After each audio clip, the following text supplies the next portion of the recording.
Hi, in this video I'm going to show you how I make kefir. Um, it's really simple. Best thing to do is don't overthink it, and it's pretty much really tough to destroy kefir. So if you've received kefir grains from Pam and I'll typically put them in a small jar like this. This is my storage container for the kefir I'm not using, right, while other kefir is in the refrigerator.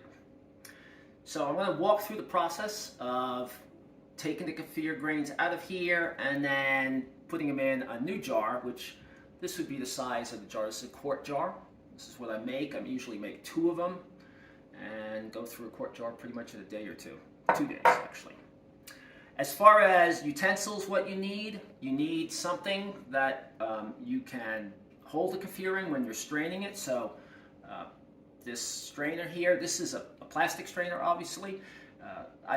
Originally when I started out, they said you shouldn't use metal. Now, whether that's true or not, I have no idea. I do use metal sometimes. I've never seen it have a problem with it. But I find that the plastic one works really well. And this is by a company OXO. It's just a giant measuring cup. So what I do is I put that in there. You will need a spatula and a spoon also. And we happen to have these, what are these things? These are for milkshake spoons. That's what they are. All right, so what I do is I will store my kefir jars up here for the initial fermentation, and that usually takes about 24 hours. If I'm not making kefir for a day or 2, I will take the kefir grains, the ones that are even in here, and put them in the fridge, because the grains will eat through all of the sugar within 24 hours easily, depending on the heat level. So if it's hotter, they'll go quicker. So 12 hours, 18 hours it can happen in. So my house is probably in the 70s on the normal range. Up there is about 70 something degrees, and 24 hours is about maximum, and then you would see these completely separated. And it's not, if you see your kefir completely separate, meaning way on the bottom, milk fat's on the top, that's not a problem. Just mix it all together and it's drinkable. It happens, and I do it quite often actually. All right, so what I'm going to do now is pour the kefir grains, the ones that are being stored that I want to use, in here. They typically will look like this, kind of a yellowish, milky color. Everything should have a smell of yeast to it, right? So everything should kind of smell like bread and yeast. And what I'll do is strain these out. Now these were just put in milk just a second ago because I have everything in the refrigerator, so they strain real easy. I'm going to go through actually taking one of the kefirs I've had fermenting for about 48 hours now, and I'll show you what that looks like. It's much more clumpy and stuck together. So what you would do, these are the grains, and that's about as much as I would use in a quart jar, which roughly that's probably, let me just scoop this up, this is a teaspoon, so it's probably 2 tablespoons worth of kefir grains. Alright, so I will take this, put that there, scoop out my kefir grains, put it in the jar. Alright, put these over here just to get them out of the way. Go grab my milk. Whole fat milk is what you want to use. You can use, low fat if you want to, but you're definitely not going to get the results you expect to get. And Kirkland Organic is what Pam and I use. So I take that and I just pour it in here. Leave space. It ferments, so that means it's going to expand on you. And I've actually had it expand out and leak out the side. So leave about, about an inch from the top. Plastic is probably the best thing you can use for your kefir. I don't like metal and fermentation going together when it's actually fermenting.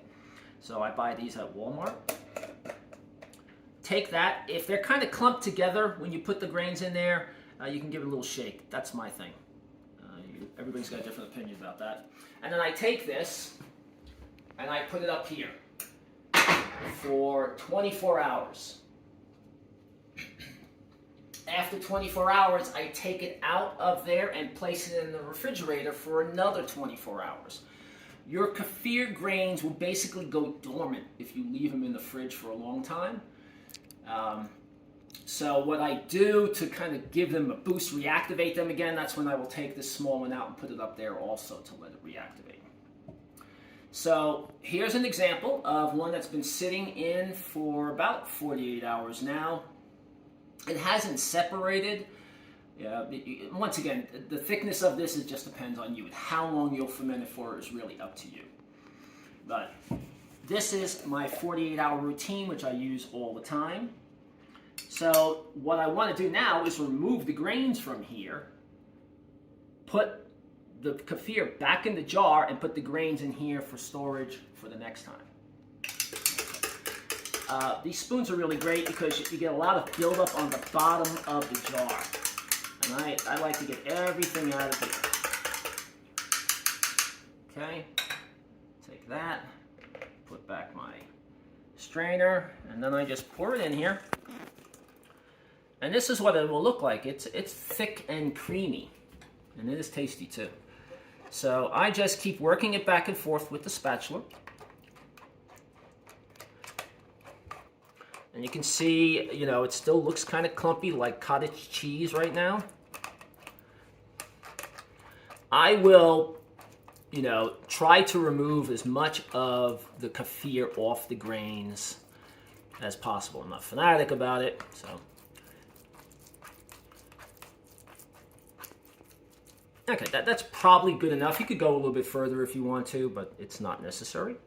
So what I will do with that is I just take that out, have my storage jar, drop it in there. That's for the next time I need it. I put my utensils over here. And then I take the kefir that's in here and I pour it right back into the jar it was fermenting in for 48 hours. That's perfectly fine too. You don't have to clean it. I've been doing this for a year. Never gotten sick once. Pour that back in. Whoa, that was a lot. More than I expected. Okay, you know, hold on a second. I like to clean off the rim. That's just me. Okay. So it's done fermenting. It's not going to ferment anymore. I'll put it in the fridge now, and it'll just sit there until we want it. And it will be good. Take that. Do I still have my milk out here? So now, to finish it off, I just take these. If I was going to make another batch, I would literally just put that into the quart jars and start over again. But this one, I don't need it right now. So I'm going to put this in here. Leaving space. Now, I have enough kefir in the fridge that I'm not going to need it for a few days, so I'm not going to put it up there. Because if I put it up there, it's going to chew through this milk in a matter of hours. So what I will do, because I know I'm not going to need it for a couple of days, I put this, right, the stored stuff, back in the fridge and let it sit dormant for a little bit. And when I need it, I take it out. If I think I need to reactivate it, I will put it up there for a few hours and kind of gets everything going, and you'd be shocked how fast it happens. And that's it. That's the process. Just rinse and repeat every time. I pretty much do this every 2 days. I make 2 quarts of kefir, and we've been doing it for a year, and it works great. Good luck.